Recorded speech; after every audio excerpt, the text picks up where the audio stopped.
Hello, everyone. Welcome to episode 17 of the Godzilla Roundtable. We are starting the Heisei era today. As always, you have me, Mulder, otherwise known as Faye, and I am joined by. Ton here once again. And Crash here. And today we have a special guest here to get us into the Heisei era, the maker of our logo and a very long-time friend of me and Ton, and also Crash to a degree. Um, we have Prime Spinosaur here with us. Hello, how you guys doing? And he is the reason why we're up at fucking 12 p.m. recording this. Wow, so early. Wow, call me out. Yeah. So, also, I'm just gonna use interchangeably for our listeners Prime Spinosaur and RF because that's just how I know him better as RF. It's just a thing. It happens when you know someone for years upon years. Yeah, through forum upon forum upon forum. Yeah, that's pretty much how it is. So, RF, how did you get into Godzilla? Because that's how we introduce all of our guests. All right, time to go back to 1997 when I was 3 years old. It had to have been either 3 or 4 because my sister hadn't been born yet. We were on a vacation, and I think it was Florida. I remember only bits of this, but I remember that my parents had actually rented Godzilla 1985 for that Mm-hmm. night, and I didn't know what Godzilla was at the time, and they were explaining because I was into Jurassic Park at the time, and they're like, "Oh, he's this really big dinosaur, bigger than a T-Rex," and I'm just like, "Oh, really?" And that was my introduction was watching Godzilla 1985 in a hotel room. Mm-hmm. And it was interesting because I had watched Bambi too, and I had really liked Bambi. And of course, because it's Godzilla 1985, Oh the yeah. very start of it is the Bambi meets Godzilla. That really actually upset me as a child. Let me explain it to Crash real quick, and maybe Ton, do you know about this? Okay, okay. Basically, Godzilla 1985, which was the American recut of Return of Godzilla, had this opening cartoon short of just a deer that's meant to be Bambi sitting in a field eating, and then all of a sudden, fucking Godzilla's foot comes down and squashes it and kills it. Wow. Oh my Yeah. god. Funny. Anyways, continue. I just had to explain that No, in no, case yo, they didn't you're know it. good. It's good to have context with that. But no, Godzilla 1985, which again is the recut of this film, was my first introduction into Godzilla, and boy, did I love it. After that point, I became obsessed with Godzilla. Having Asperger's, that became a hyper focus, much to the dismay of my parents. It was also really interesting because I got a Godzilla toy. Uh, Mm-hmm. and this was back when the Heisei movies were not being distributed really other than 85 and Biolante. Yeah. And it was, and I didn't understand why it looked so weird. I'm like, Mom, why is this Godzilla blue and have crystals coming out of his arms or out of his shoulders? Oh, so you had the Trendmaster Space Godzilla because Yes, Trendmasters, who was the '90s Godzilla toy company, for anyone who yes, doesn't I know, did. unless you're not a fucking nerd like me and RF. Um, Basically, Trendmasters, for whatever reason, would do toys of the Heisei Godzilla films, and that would lead you to weirdness like getting Space Godzilla before that movie was even released. Anyways, continue. I just remember being hyper focused on Godzilla for so long, Mm-hmm. for years, and it kept going. But the thing was, and I started watching a lot of the Showa movies too, Mm-hmm. because those were the ones that were available at the time. Mm-hmm.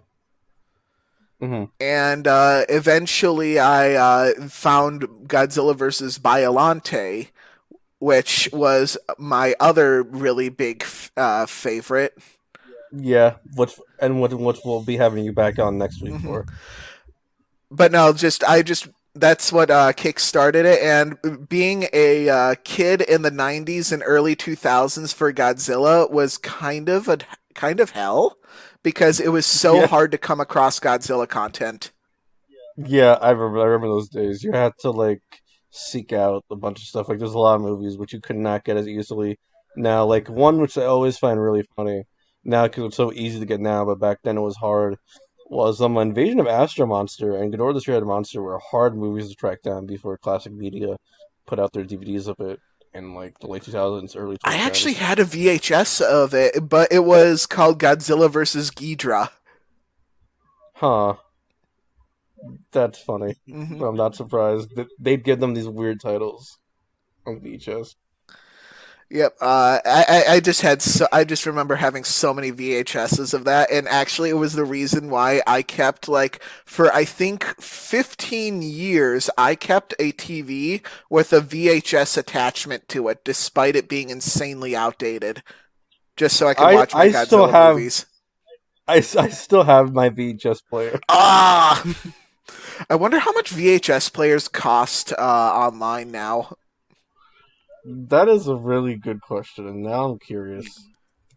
Because I would love to have like an old VHS player for like for movies that have not gotten a re-release. Like actually, Godzilla 1985 has not gotten a Yeah, re-release because there is yeah, a yeah. That dub is in limbo legally.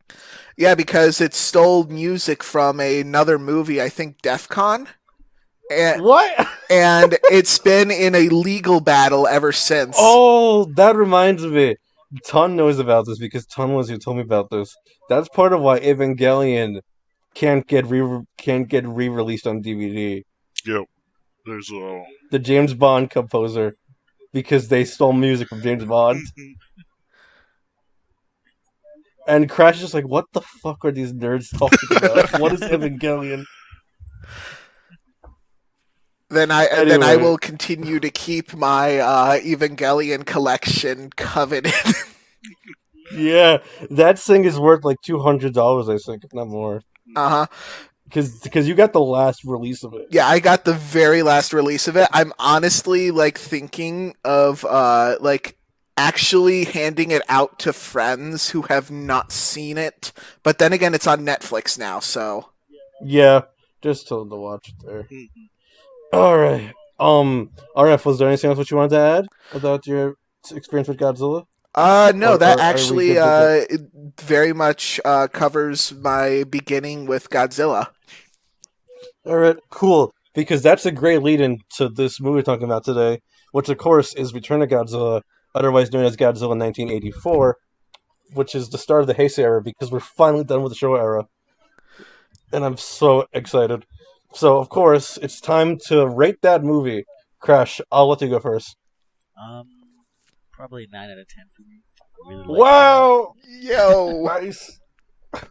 It just Ton? really like. Oh, so sorry. Oh yeah, Oh, I sorry, guess. Crash. Go ahead Of first. course, I guess it's like it's such a massive shift from everything we've seen in the show era, and it Hmm. just really hit me. I really enjoyed it a lot. Maybe it's like the slightly more modern feeling to it, but like just Hmm. everything about it, the feeling of it, and just the Hmm. scale of Godzilla again was really exciting. Yeah, I'd agree. Ton? yeah. So for some background, I had seen this movie before, and I wasn't too huge on it the first time, so I gave it kind of like I think like 7 rating. Six. Yes, 6. 6 out of You 10. gave it a 6 Oh ton. my gosh. You must atone for your sins. Yeah, but I'm glad to announce I've seen the light, and upon rewatching it, it is now a 9 out of 10. Okay, RF. It is definitely probably the most important Godzilla film to me, and I gotta give it a full like 8 out of 10. A full 8 out of 10? You're going to be the lowest person here score-wise? But Are you kidding me? After how much you rolled me on this movie for years? Are oh you my kidding god, me? we gotta talk about the war we've had for years on this Oh, movie. we will. Well, okay. First, for context, I would give it an 8.5 out of 10 because I think it's a great movie. It's very close to being a 9 for me, so I'm giving it that 0.5. And this man here who we have on as a guest has gone on my case for years about me being lukewarm on it. And here we are, he stands before me today, giving it the lowest rating of all four of us. You know how my ratings are. I gave Gojira a 9 out of 10. Okay, Mr. Keynes over here. Oh my god, what a way to start. Yeah. Here I was expecting, he was like, this is the most important Godzilla film to me. I love him. I'm like, oh wow, 10 out of 10. Nope, 8 out of 10. Like, no, it is legitimately like ridiculous. The most important Godzilla film to me. It like really shaped how I viewed like monster films and how to do like atmosphere. Definitely. Which I think is a good lead-in for us getting into the meat of the episode, which of course is to start. Basically, for some background info, it had been 9 years since Terror Godzilla, which, like we discussed in the episode, had been unfortunately a flop, and it killed the franchise pretty much, just because it was time to give it a rest. I Toho like had Terror started. too. Oh, yeah, I know. We all love Terror, but just that movie did not do well financially, unfortunately. So basically, Tomoyuki Tanaka, who is the longtime producer of the Godzilla franchise, started in 1980 on how to revive Godzilla. And his original concept for this movie was called The Resurrection of Godzilla. And it started as another entry in the Showa era, actually, where it was going to continue the story of the Showa era. And it was originally going to feature a favorite character of mine, Ton, and RF's, Bacon. Who? Okay, Crash. Let me give you some background. Destroy monsters for like 10 seconds. No, not Baragon. Bacon. Bacon's okay. Crash, for some insight. Bacon is this Godzilla monster who has nearly been in so many movies, but he's somehow never made it past the production state. Oh, for like where like every movie he's supposed to be in either gets canceled or doesn't use him, and he's basically an ongoing gag because people love him for some reason, despite him never being in a movie. He was like in the only appearance he's actually made so far was in a video game for I think it was the Super Nintendo. Yeah, well, he was in. He's just. Does he like not even exist? Like, has he never been in a movie? No, he does not exist. He only exists in the Godzilla video game. It's so weird. So like, but he exists enough as a concept to get appeared in a game. Yeah, but he was. Was. Yep, it's really funny. He was in the SNES Godzilla game. This was him in the video game. It's pretty cool. Oh no! Oh no! Please, Crash, no! And what really cemented Bacon's meme status was Gareth Edwards, the director of Godzilla 2013, was doing a fan interview on Facebook, and someone fucking asked him, "Will Bacon be in this movie?" And Gareth Edwards said, "Who is Bacon?" and that just cemented his mimetic quality. Wow. Basically, Crash. It's like someone asked J.J. Abrams, "Will Revan show up in Force Awakens?" What? Yeah. People legitimately thought that Revan was going to show up in Force Awakens because Kylo Ren took so many cues from Revan. Why that's... Well, I mean, Darth Talon is in Force Awakens concept art. But anyways, go on, Crash. His design, it looks interesting. I would like to see it, but that's so... Well, I guess that's never going to happen, I guess. I don't fucking know. It hasn't happened now. Probably not going to happen. I don't know. Yeah, because his first concept here was in 1980. We're in 2020. It's been like 40 years since his idea. Bacon, and it's just him fucking being big. They don't actually fight. They become friends. I don't know. But yeah, and so this concept started in 1980, and by the time it came out in 1984, pretty much Bacon was dropped, and they decided to go in a new direction, where basically Tomoyuki Tanaka was like, okay guys, the show era got too kiddie, Oh, and by the way, I'll just preface. This is not my opinion. This is what Tomiyuki Tanaka saw. He thought that what happened was they got too kiddie, they got too lighthearted, and they didn't need to go back to a more serious, back to basics approach. So they did a solo Godzilla venture in the vein of Gojira, tonally, and that's what led us to get Return of Godzilla, otherwise known as Godzilla 1984. And it was directed by I've just been saying his name this entire time, and now of course I'll forget it. 1 second. Okay, Koji Hashimoto, who was the assistant director for a lot of Honda's films, including, I believe Astro Monster. Actually, let me look real quick. So they brought on Koji Hashimoto, who had directed Sayonara Jupiter, and he was one of the assistant directors for Astro Monster as well, which is cool. And I think that's why this one has such a Honda tone. But before I give my thoughts, I'll ask you guys, what did you guys think of Koji Hashimoto's direction for this? I liked it. I gotta talk about the aesthetic of the Crash 1980s. Crash is really simple. 1 second, because I just have to point out Crash is really simple. I like it, and then RF's like, okay, well, let me pull out my notes here. I gotta bring up the aesthetic of 1980s, like Tokyo. Mm-hmm.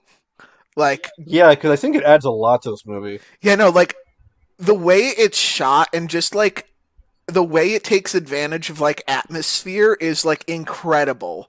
There's some shots in there which are just like, wow, it actually looks like a city on fire. Yeah. And they do a really good job of that. But sorry, go on. Oh no, you're good. Mm-hmm. Ton. Oh yeah, I absolutely love the directing here. It almost has kind of like a Showa feel to it, but still being very like modernized. And I love the blend of modern effects with kind of those Showa style shots. It just really has this kind of grounded, lifelike feeling to some of these shots. Yeah, I think Return of Godzilla is interesting because it feels almost like an in-between transitionary stage from that Showa feeling to the Heisei feeling, which would be more cemented as you hit like the 90s and such. I was just going to say that was one of the first things that like struck me as different in this one, like just the camera work in it especially. It just feels so much more modern. Yeah. I'd agree. Especially I feel like when you pointed out specifically Crash, when they're investigating the boat, or specifically Goro Maki's investigating the boat.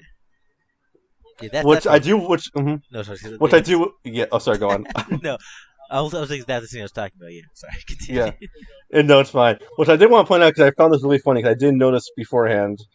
This is actually the first ever time, and maybe only time, of a character being brought back in a rebooted fashion. Because I only found this out when I was doing a wiki dive yesterday. Remember the reporter from Son of Godzilla? I was going to say his name was Gore, right? Is that supposed to be like Goro Maki? He's the same character. He's the same character, just rebooted for the new continuity. That's cool. That is really cool, and I really enjoy it.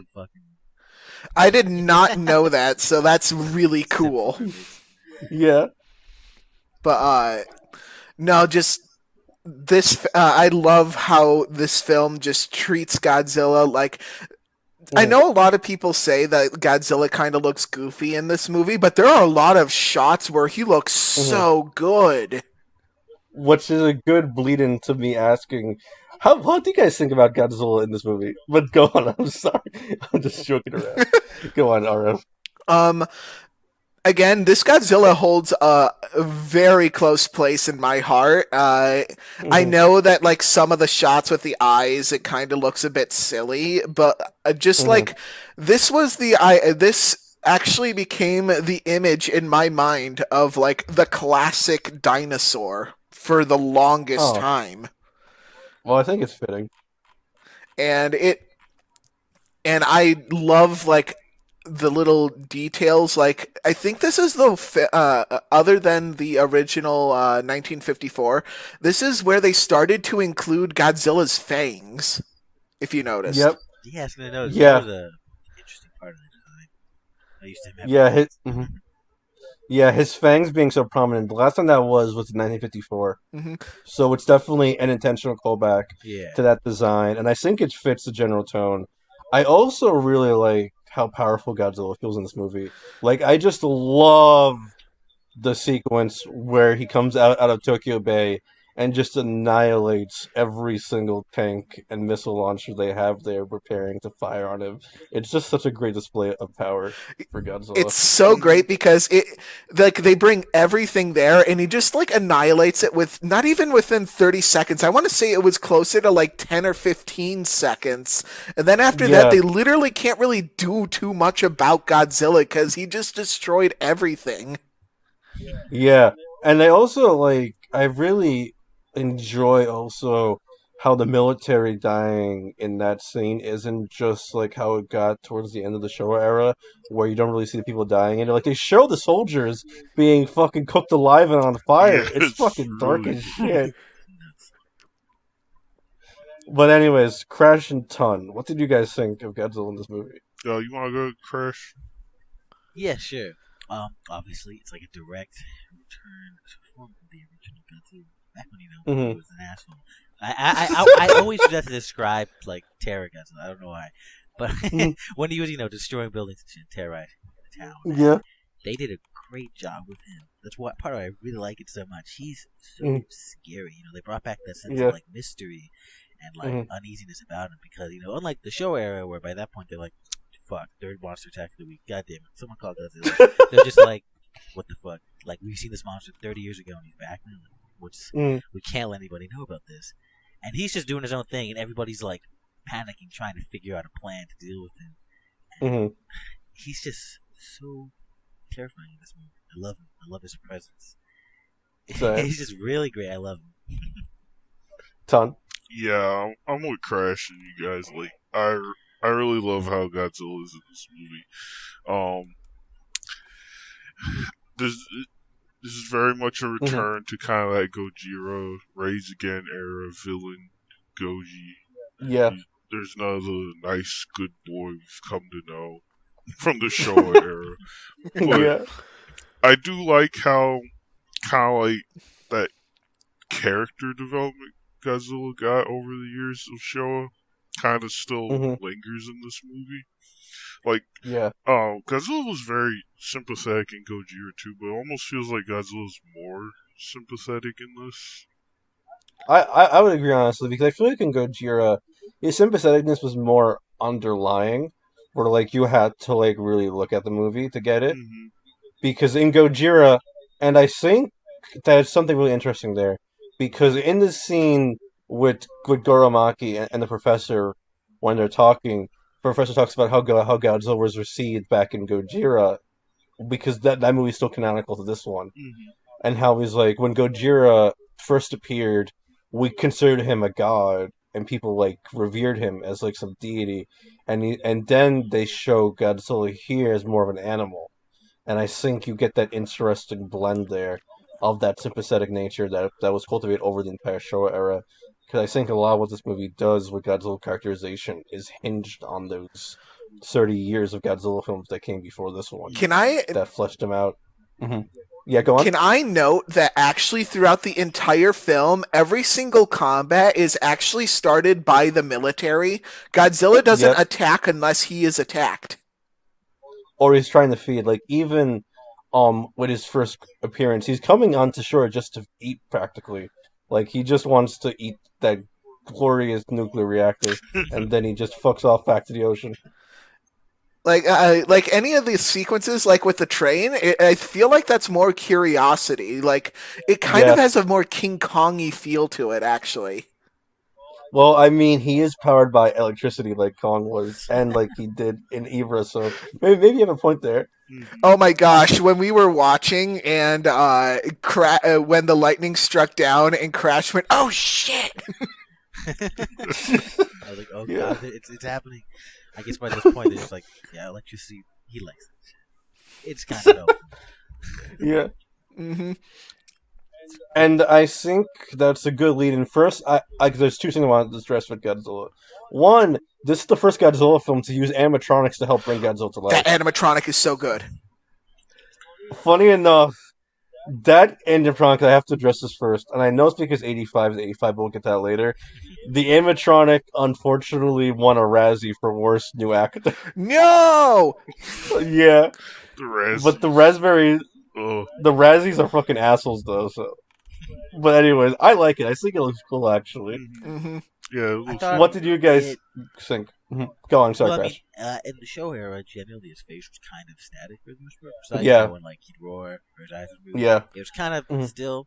So this just feels like a nice, small, like natural evolution for it, and it Yeah. helps make it feel a little more lifelike. But even Mhm. occasionally, it can look robotic, but like the way the lips Mhm. move and stuff, it makes it feel like it's like a God, real that reflection lip of quiver Starlight. whenever Yeah. like he Yeah. roars. God, that's so I thought it good. looked really great. It made me think, Same. wow, like he's a living creature.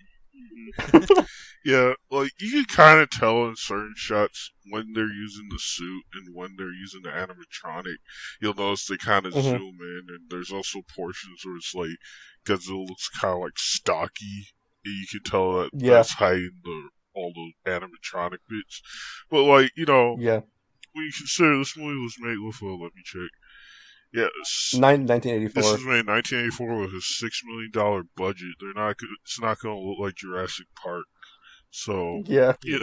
for what it is, in comparison with the movies that have come before, it's a huge leap in Godzilla Yeah. effects. It's kind of weird that it won a Razzie Award because this was during the era where like dinosaurian visual effects became like stagnant for a full like 20, 30 years. Yeah, and like, I'm thinking now, when was Aliens released? What year was Aliens? Aliens was released in I want to say Was it 89 85? because there was like a 10-year gap between Alien and Aliens. I'm pretty sure, but Oh, I could I have Oh, okay. 1986. 1986. So this was 2 years before the Xenomorph Queen, who revolutionized animatronics. Yeah, this And this is 1 year Stan before the Winston. Predator. Yeah, because Stan Winston was just getting started. Because this came out the same year as Terminator, which was Stan Winston's like first big movie, and so it's really impressive what they managed to do, on a much cheaper budget than most Hollywood movies, with the animatronic Godzilla. Also, I think the animatronic foot was really cool, even if behind the scenes it gave them a lot of issues. What issues did it give actually? They just had a lot of hard time moving it and like making it like look good. Oh, well, I'd imagine they'd have a hard time moving it. It's legitimately life-sized. Yeah. It's to Which scale. is why when you see it, yeah, it's to scale, and that's why when you see it, they keep in the background. There's some weird shots that I always confused me as a kid, and this was because in '85 it made it sound like he was killing him by doing this. The shots where it's like you're looking up at Godzilla and he like walks between you, and I was always confused as to why like in the '85 version the guy was just screaming his head off as he was walking in between, and it sounded like he died, and I'm like.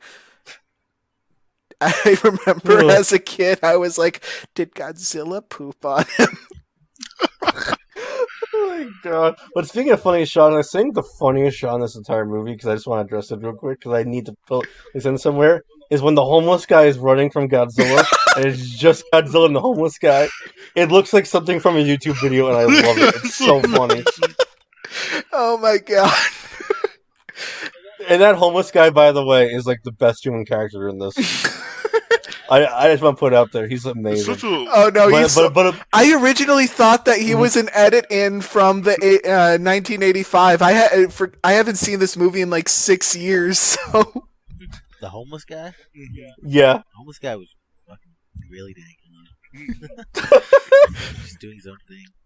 Yeah. Ton, you're saying that? Yeah, that's probably some of the best meta humor I've seen in ages. It's so funny. It's just everyone kind of treats like Godzilla with all this awe, but then you have a little bit the homeless guy is just like, go away, idiot. It works pretty well for him. He gets out pretty far. Yeah. yeah, They never show him die, so maybe he lives. I think Oh, the implication was that he was really drunk and just passed out. Yeah. Yeah. That humor's running away so It's amazing, and I think it adds a nice little bit of levity to the movie because overall a very dark and serious movie. But then you have the homeless guy and his antics, and it makes it not as dark as Gojira. Mm-hmm.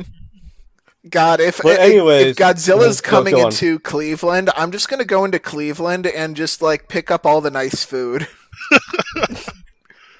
But anyway, before I get into the human stuff, I want to talk about one more thing with Godzilla. This movie is a huge leap forward with paleontology with Godzilla. Yes.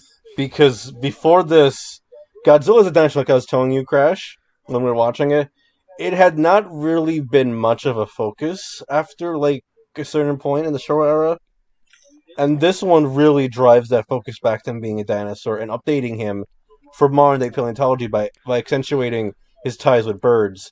And it ties into part of him being an animal and the tragedy of that ending. And I think it's really interesting what they do with it. What do you guys think?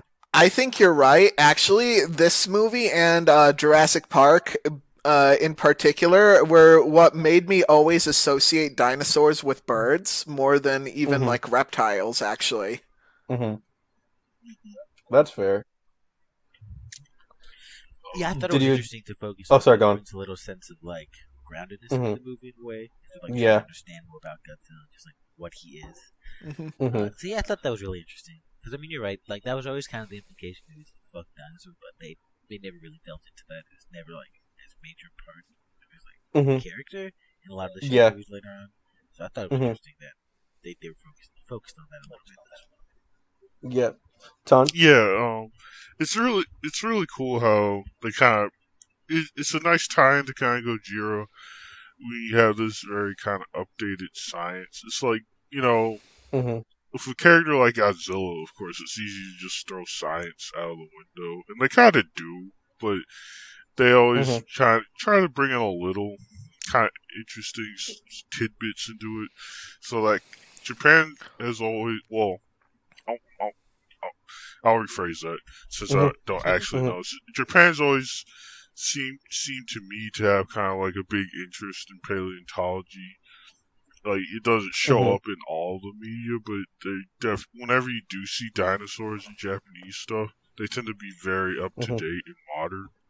Yeah, with science. Yeah, so it's always cool to kind of see when that paleontology interest pops up in Japanese media. Yeah, in Japanese media, paleontology is a big thing. Like, even Jurassic Park is a very big franchise over there. Like, huge over there.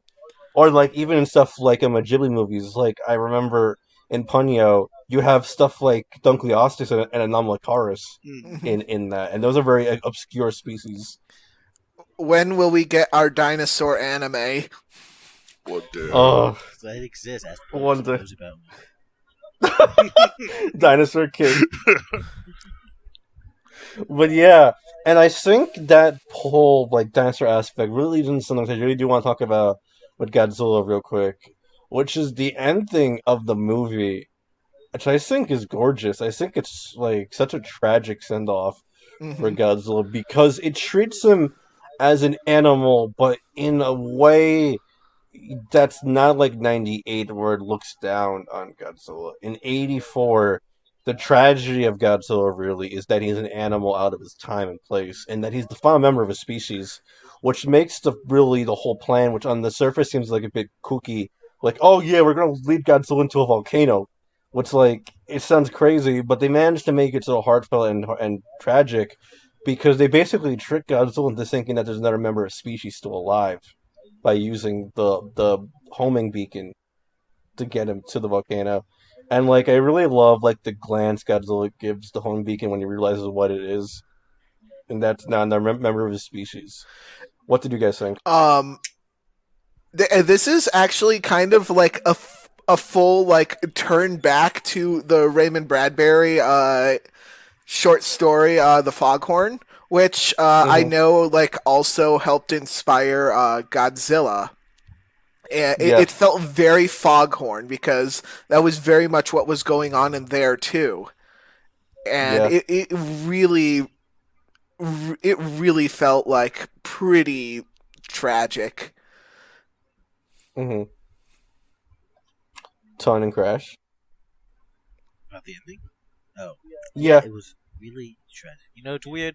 Man, this monster that's like terrorizing the city, killing lots of people, but you still feel bad at the end. Just because, like you said, he just doesn't belong. He's kind of acting like, yo, what the fuck? Where am I? What's going on? He only knows what comes natural to him.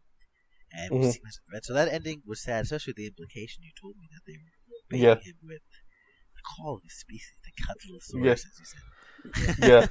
And it's because he drops what he's doing. He's like, oh my god, there's another one. Like, I need to go check that out. And once he gets there, he sees it. He seems sad. It's like he knows it's not true, and instead of raging out, he just kind of like stands there, like doesn't know what to do. He's just so kind of distraught, I guess. And blow it up. There he goes. Really sad ending for a giant. It was. Crash. I love the way how even when you're being poetic, you make it sound dank and meditative. I love it. Anyways, go on, Tom.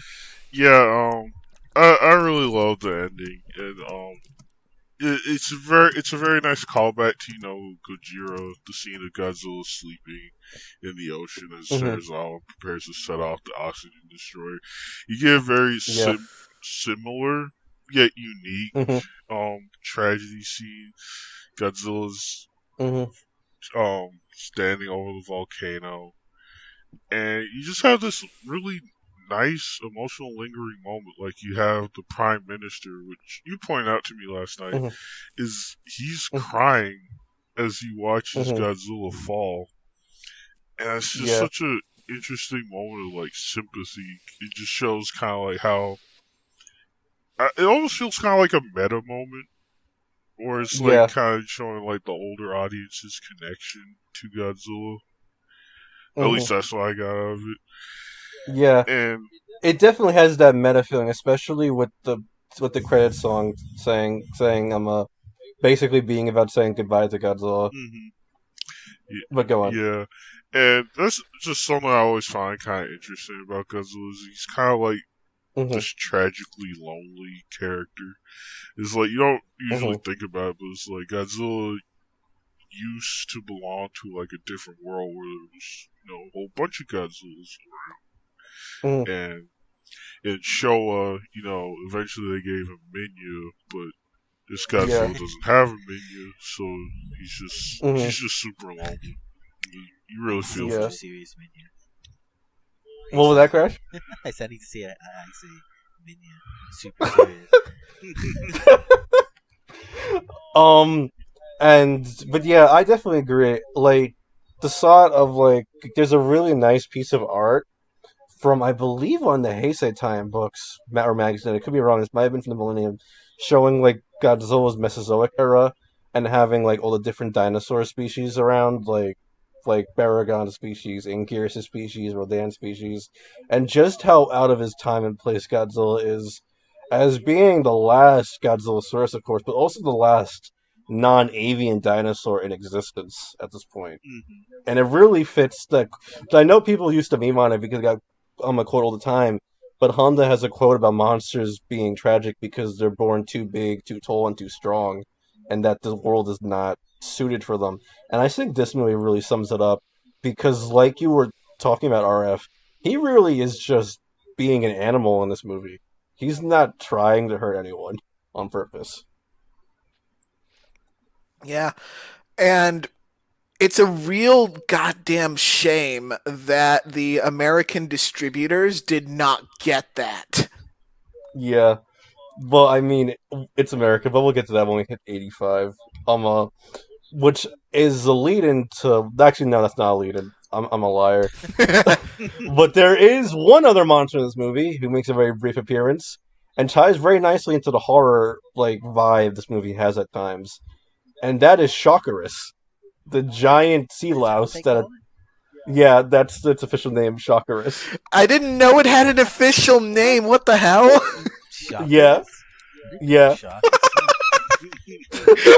I'm sorry. What did you guys think of it? Scary.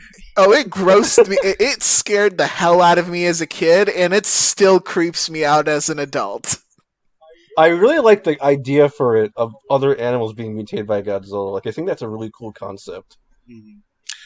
They were really creepy looking. They reminded Yeah. me of They remind me of The parasites from Cloverfield, because those are directly inspired by these. Oh yeah, probably. That's probably it. But yeah, they're just creepy the way they kind of took out a whole, squad Ship. It's very Yeah. claustrophobic in that scene. He's looking around. It's really, it doesn't. I don't know, it feels really different with Godzilla movie. It's really scary. It's really creepy. Yeah. Ton.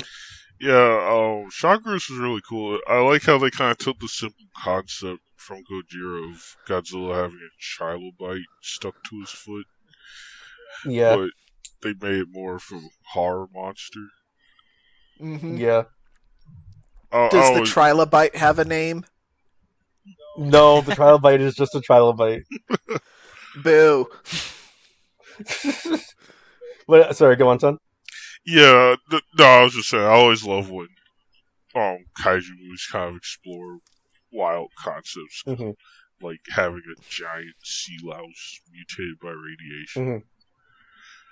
Yeah, it's just really fun. And while we don't have a monster to fight Godzilla, before I get into the human stuff and the themes of this movie, what did you guys think of the Super X, which was the weapon they used against Godzilla?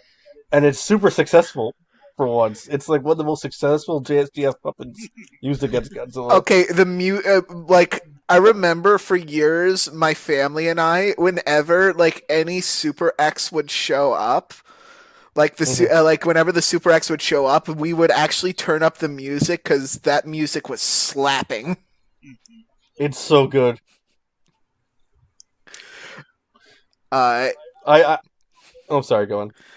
But no, I also thought their method of trying to stop Godzilla was really interesting.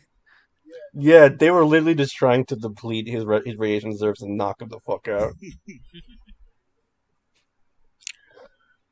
Yeah, it was a very unique weapon. It felt more sci-fi. I don't know. Yeah. Showa had some. Well, obviously, Showa they literally made fucking shit. But in return, I guess it felt natural. Like that was like their super weapon, so it was special in that way. That worked pretty well until it didn't when it died.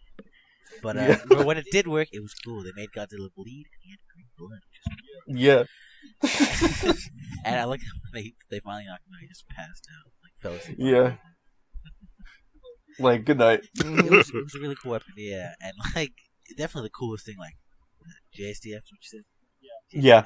They've made, I think, so far better than fourth fucking electricity gun. Ton. Yes. For the first time in ages, the JSDF has come up with a plan better than shock Godzilla with electricity. The Super X. The Super X. I actually have a little bit to say with it. When I first watched this, I hated the Super X. Now, before anyone before any Super X fans jump on the stage, let me explain. When I was sold on this movie, I was kind of sold the whole, this is an attempt at doing Gojira again. I was like, oh, cool. So Gojira style Godzilla, and then this stupid fucking UFO thing flies out, starts shooting lasers at Godzilla and shit. I'm like, what the hell is this? Get this garbage out of here. But, I have come around to Super X.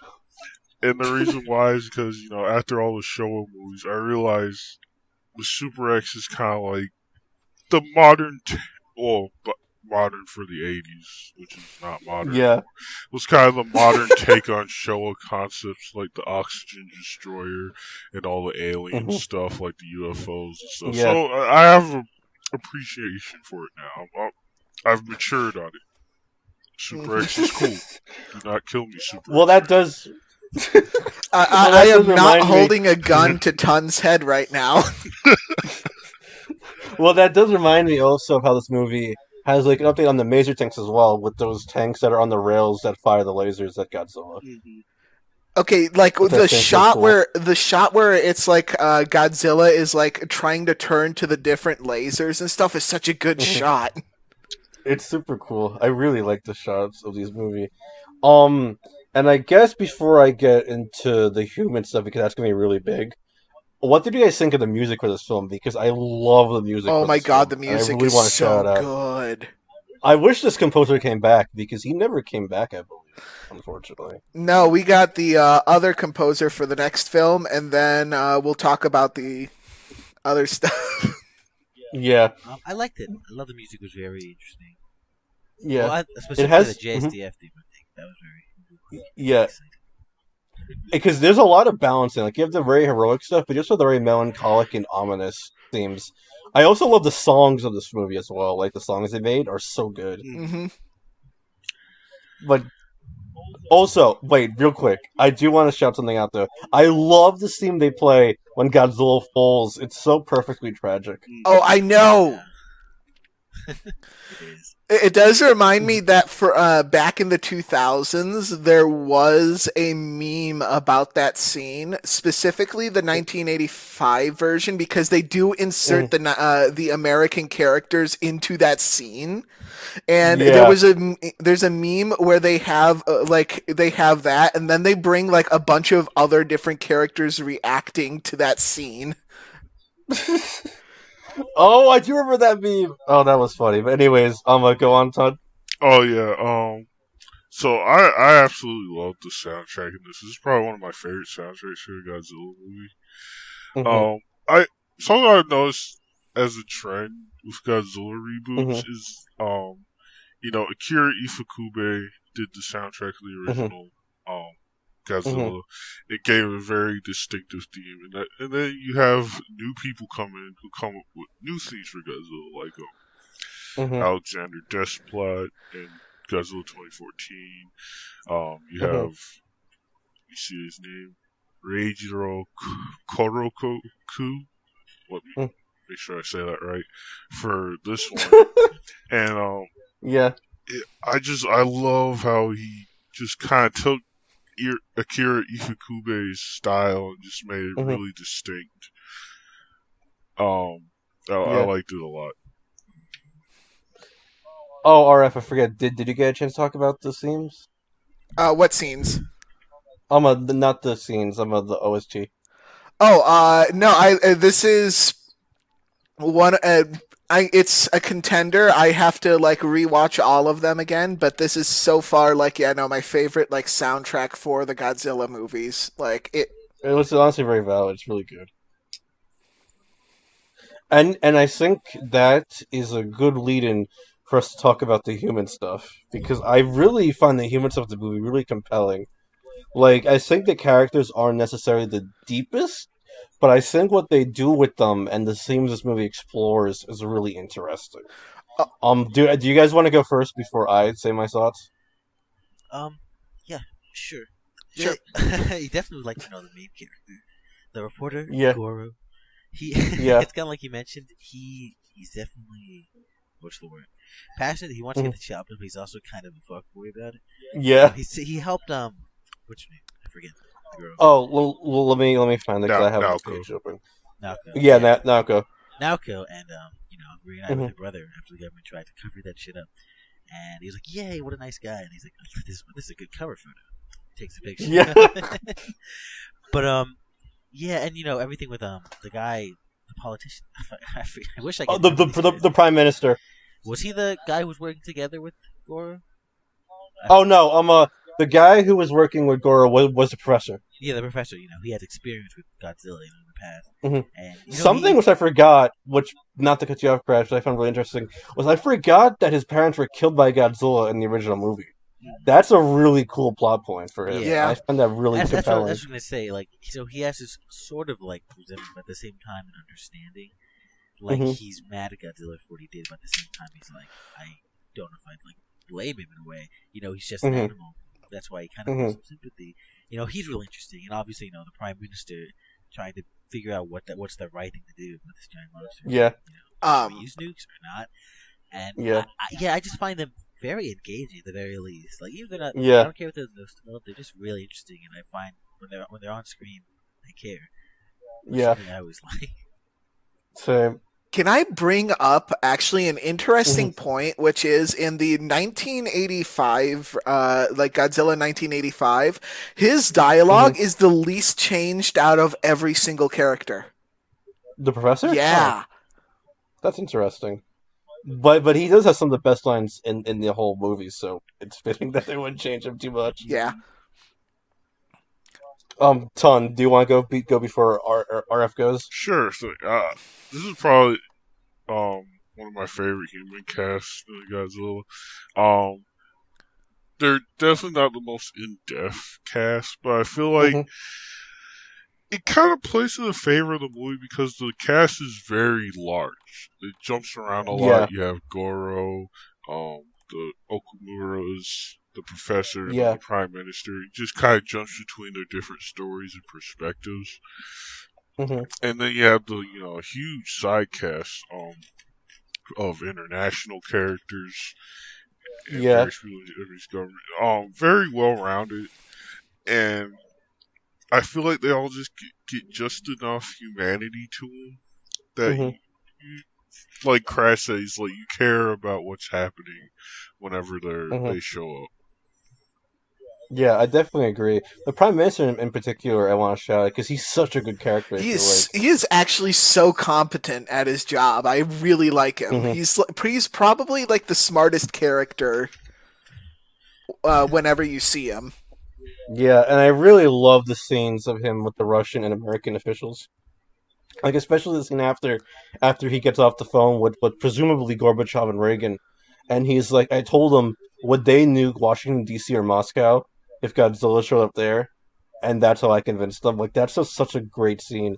And his actor is so good, which, let me find this actor's name. Oh, I'm like, Keijo Kobayashi. I love his performance. Like we were talking about earlier, when he cries when Godzilla dies, that adds so much to that scene. No, it really does. It adds a lot of like depth to his character too, because it shows that like he doesn't see Godzilla just as this obstacle that is currently ruining his country. He sees it just as tragically as the professor does.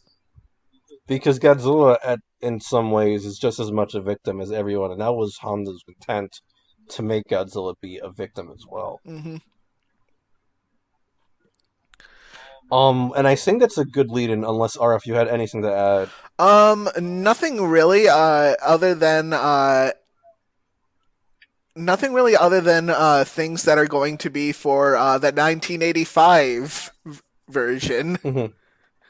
Which I think something I find really interesting in this movie is thematically how it's all about the Cold War and exploring Godzilla's place in it and Japan's place in the Cold War as the only country to have experienced nuclear disaster. Well, and not even, let me rephrase that, not nuclear disaster, nuclear warfare firsthand. And I think that's a really interesting message to explore. Like, I really like how in this movie, Japan's in the middle between two warring superpowers, and with Russia and America telling them what to do and how to handle Godzilla, where it's basically symbolic of America and Russia trying to tell Japan how to feel about nuclear warfare and what to do about it. And I think that's a really interesting moral to explain and touch upon. And from a story angle too, I think the Cold War element of this movie is really fascinating. Like, I really love the scene of Godzilla attacking the submarine and the political fallout that caused.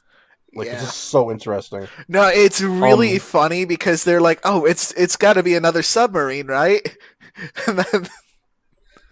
And then they just get fucked. Yeah. What did you guys think of the themes of this movie? Definitely a big part of why it feels like a return to the original Godzilla. Much more heavy-handed with it. Those scenes, they go on for a while too. They're very in-depth, very passionate. The Russian people, Americans, always trying to try and get this guy on his side. He's just thinking about it really hard, trying to understand what would be the best course of action. It's definitely really prevalent. I think that's part of what makes it so serious and feels more grounded. I really enjoy that. I really like the scene of the Prime Minister and all of his cabinet ministers talking, and they're all giving their reasonings for why Godzilla should or should not be nuked. And the Prime Minister just is silent until we get that next scene. And he's like, no, I'm not going to do it. I think that's just a really interesting scene. Yeah. But go on, Ton and RF. I want to make note that he actually listens to his advisors and such. Yeah. Like he makes a big note to like when the one person says nuclear weapons are really hard to quantify, and Yeah. really all this is just them testing out their shiniest weapon. Mm-hmm. Ton, because you are our history guy. Oh yeah. So strap yourselves down for this Oh one. boy. Boys and girl. Okay. No, but I find this incredibly interesting. How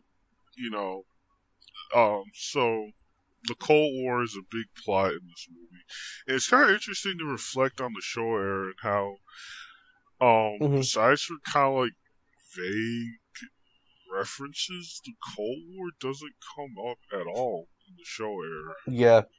Yeah. It's very much avoided as a topic, and I can kind of see why, because during the 60s and 70s it was way more tense. Yeah. It could probably break out any second, and the 80s is kind of an interesting period for the Cold War, because this came out in 1984, which is before Gorbachev became the General Secretary of the Soviet Union. Oh, huh. So interesting. This would have been in the waning years of his predecessors and during the presidency of Ronald Reagan. So yeah. Anyone familiar with Reagan knows was kind of an aggressive guy. So yeah, he was very much one to kind of push the Soviet Union's buttons. He was pressing them on everything, and of course, I don't know if this will be public knowledge by now, but he was also, I'm sure most people know about Project Star Wars, which was when he basically started a government program. I have to wonder, because this movie uses satellite nukes as a big part of it. Yeah, it was kind of curious to me how that was a big plot line, because Project Star Wars was super controversial in the United States and throughout the country. It's like, everyone was like, Soviets are finally starting to chill out. We're going to build space weapons to put in orbit over them. That doesn't. Yeah. So it's kind of interesting to see this movie called out. So, and I guess after all that history rambling, is that I find it interesting just how this movie addresses kind of Japan's place in the Cold War, and how while Japan is, is a U.S. ally, they very much see themselves as kind of, they kind of put themselves in the position of like a peacemaker. Yeah. It's like, like they revealed this Godzilla's existence to prevent war from breaking out. They're like, oh shit, we can't keep this hidden anymore. It was Godzilla who sunk this up, guys. Chill out, relax. No. Yeah, and then it kind of shows the U.S. and USSR in their own kind of bullheaded way coming together when they both want to nuke Japan. When they want to bully Japan, they're just like, well, Japan, looks like you got some lunch money for us. and it's really funny how that scene is it both English and Russian, and they're both just yelling at the Prime Minister in their respective language. He is right. It's just such a good kind of insight to how Japan saw itself politically, and honestly, seeing how the USSR, US treated Korea. That's kind of the concern and fear that a lot of countries faced during the Cold War. So, just as a political commentary, this movie is just really interesting, and just gives you a lot of insight to how Japan saw itself during the Cold War. And definitely, I just love how it's finally addressed it. Yeah, especially because the Cold War being a nuclear conflict and Godzilla being about nuclear stuff. I think it's great to have a movie that does tackle that because it's such a big part of nuclear history, in a sense. RF, did you have anything to add before I make one interesting point I want to make on the themes? A ton actually covered basically everything I wanted to talk about. So yeah. Okay. One thing I do want to point out that I find interesting is the fact that Return of Godzilla, has the Russians as a bit more sneaky than the Americans. And I think that's interesting. Because while the Russians aren't portrayed as evil because they do try to stop the nuke they accidentally launch, they did put a fucking a nuclear detonator in Tokyo Bay secretly without Japan's permission or knowledge. And it nearly caused Tokyo to get destroyed. And Tokyo's only saved because America intervenes. And I think that's interesting. And I'm curious what you guys think of that whole bit. If anyone would want to go first. Woo! All right, go ahead. Go ahead. I think that's actually a very interesting point. They do portray the Soviets as far more sympathetic than in the American re-edit, but they do in fact have that sort of sneaky edge to them, and I have to wonder if there was if like Japan at the time was like, okay, America's pretty crazy, but like the USSR is crazier. I really don't know. Some history. Well, to add some history input, and Tony, correct me if I'm wrong, but didn't the USSR and Japan have issues over those northern islands during this time? Japan and Russia still have issues over those islands to this day. Oh shit! Yeah. So I think that's why you see them like, yeah, America's fucking nuts, but they'll listen to us. Russia will fucking backstab us and nearly get us nuked. Mm-hmm. Ton, do you have anything to add? Yeah, I think it's kind of interesting. You have like the U.S. respecting Japan's sovereignty, which you could certainly argue, but in certain ways. But it's interesting how America's portrayed as more respectful, and then you have the Soviet Union just literally having a black ops ship just sitting in the middle of Tokyo, ready to fire. And something which came to my mind also is the main guy, even though he dies trying to stop it, he's upset that Russia's not nuking Godzilla because like when we first see him, he's like, for some goddamn reason, the government doesn't want us to fire a nuke on Godzilla. Yeah, like he's really angry about it. Now I'm not too familiar if there was any like Soviet spies in the USSR. In Japan. I'm sorry. I mean, of course they did. USSR.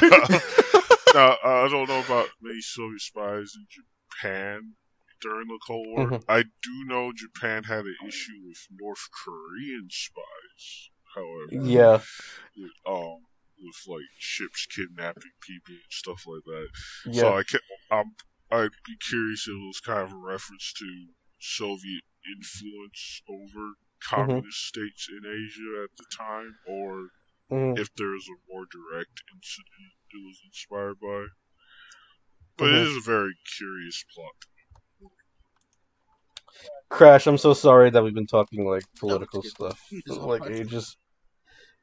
And I guess this is a good lead-in to the final topic I'm going to discuss before I close this out, because this episode's already running over length, but I didn't want to cut anybody off. There's so much to tackle this movie. Which is the American edit of this movie called Godzilla 1985, which was done by, what company was it again, RF? This was done New World, right?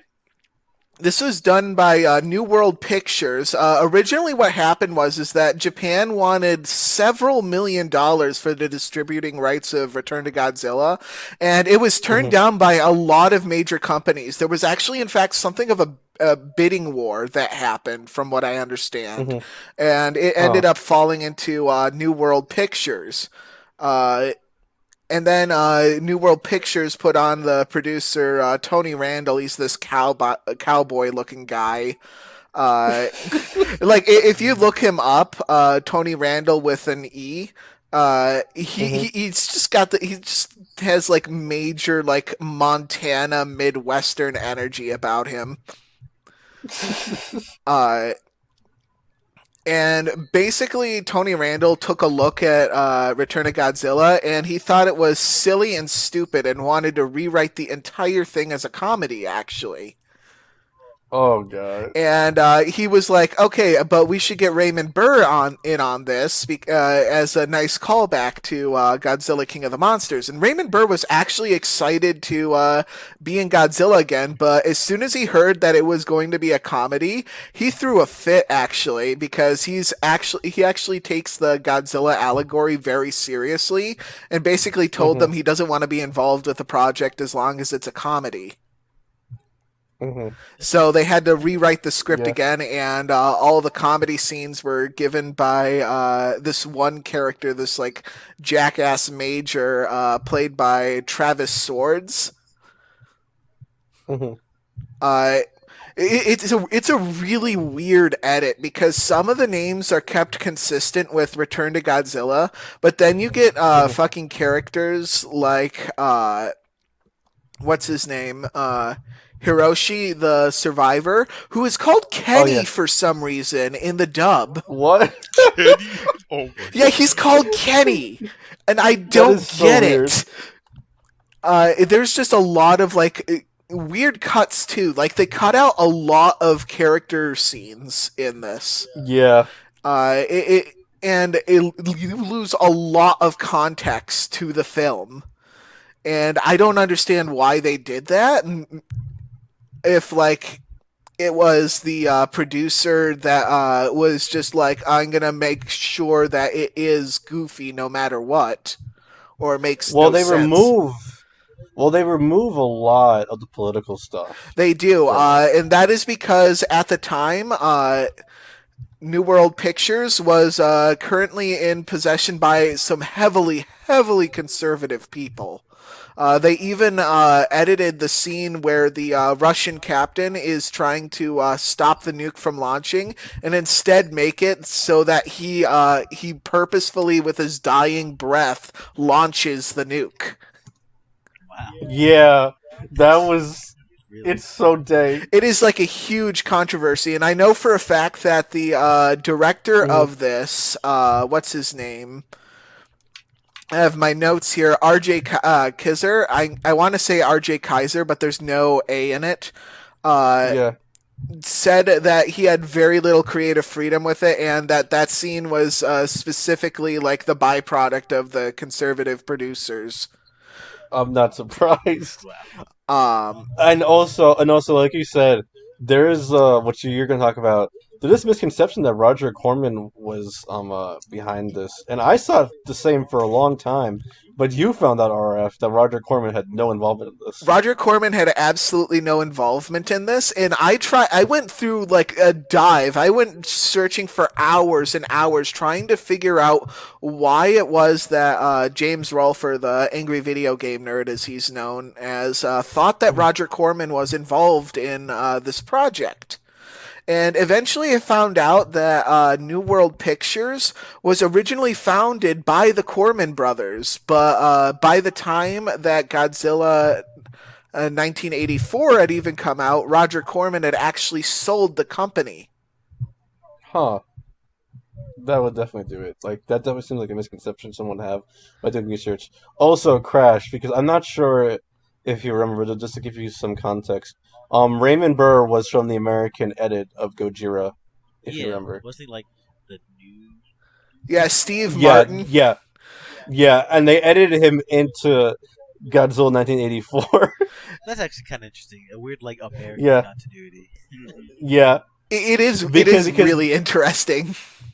Because they even changed lines saying that, like, Gojira, otherwise known as Godzilla King of the Monsters, happened in 1956, because that's when the American version came out, instead of 1954. Yep. It's where it's like there's effort, that's like weird.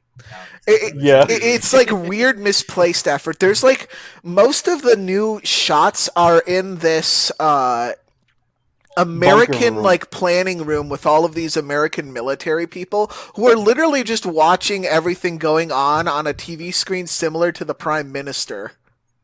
Oh my and they just like they occasionally go like, "Oh my God, what is this?" And they're like, "How do we stop Godzilla?" And Steve Martin comes in and says, "You fucking can't." It's really funny, but I really do like it. And right. I understand Faye's point with this, but there is only one thing that I liked, and that is the very end, the cry that they give to Godzilla as he's falling into the volcano. But I understand your point, which is that it's way too melodramatic. Yeah, I prefer the roar Godzilla gives when he falls, which is just a higher pitched version of his usual roar. Mm-hmm. Another thing to note that Tony Randall, who like shat all over this movie, would only go on to make, as he put Return of Godzilla itself, really stupid movies, including the American Fist of the North Star and Hellraiser 2.